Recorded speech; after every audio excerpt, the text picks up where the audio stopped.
আসসালামু আলাইকুম।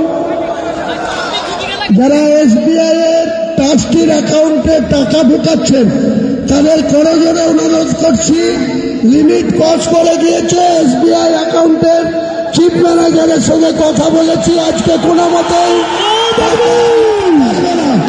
টাকা আজকে থেকে নিতে পারবে না। আগামীকাল থেকে আবার আপনারা যে যেমন পারবেন সাহায্য করবেন। আজকে এসবিআই অ্যাকাউন্টে যে লিমিট ছিল সেই লিমিট ক্রস করে গিয়েছে, অ্যাকাউন্টে টাকা অ্যাকসেপ্ট করতে পারছে। আর যারা এখানে টাকা দান করছেন তারা এখানে যার যার মতো করে পারবেন। আমাদের দানের বাক্স আছে, লোক আছে, কাউন্টার আছে, সেখানে ক্যাশ আপনারা দান করতে পারেন। আর যারা অ্যাকাউন্টে ক্যানারে টাকা মারছেন দয়া করে আজকে মারবেন না, কারণ এসবিআই যে অ্যাকাউন্ট